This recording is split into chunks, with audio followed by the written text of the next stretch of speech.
But, you know, we had to establish ourselves in the countryside. Now, it's one thing to establish yourself in the countryside, and it's another one to establish yourself as a positive presence in the minds of the people.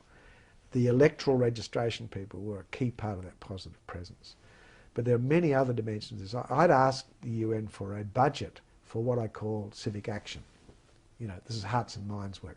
You go in, and where people are living in, you know, severely deprived circumstances, you make their lives better. You know, like providing water. I mean, nothing terrible at the end of the dry season, the shortage of water and the putrid nature of the water in remote Cambodia, and little children dying like flies as a consequence of this and so on. So I asked for a civic action budget, and I was told I couldn't have one because other UN agencies did those things, UNICEF and UNDP and so on. But the other UN agencies didn't have the presence that we had in the landscape and couldn't have it because they didn't have the military structure and so on. Eventually we ended up contracting to a number of those agencies, which was our way we got into the Civic Action Program.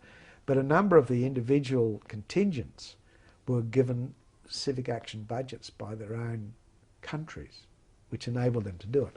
And I encouraged that thing. And the Japanese were forthcoming with money for the civic as an independent, separate thing. So we got into the civic action business. And I had an argument with Butrascali about the establishment of a radio station. And there were a number of us argued with him about it, but I mean, vividly the night I had a discussion with him about it, and he said the UN doesn't do those sorts of things. I said, well, like, all sorts of other agencies are at work putting up propaganda, including external agencies, putting propaganda into the Cambodian people about what's going on. We need to tell them what we're here for and reassure them that, you know, we're constant in this process.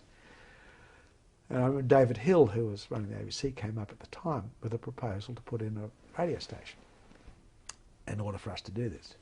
Anyway, we eventually got a radio station, and there was a fellow called Tim Carney, who was an American diplomat with, with deep Cambodian knowledge, who ran this education and information group, who got into the Cambodian landscape and found out a lot of things, but ran this radio station, which was vital. It's not just a question of having a radio station, of course. You've got to have radios out there for people to listen. The Japanese donated a huge number of radios, hundreds of thousands of radios, which we then had to distribute through the countryside. But the radio station was hugely successful because it was enormously popular with the Cambodians. It played a lot of popular Cambodian music and plays and things like that. So they listened to it. They didn't listen to all the other propaganda crap. They listened to this radio station, and then interspersed with it was all the UN messages, including the ones about this is what an election's all about.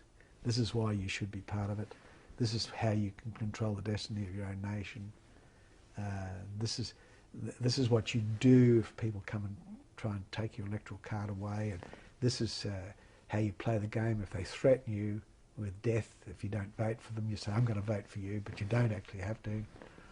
All this sort of stuff. So those messages were being pushed out. Cambodians loved it. They loved it.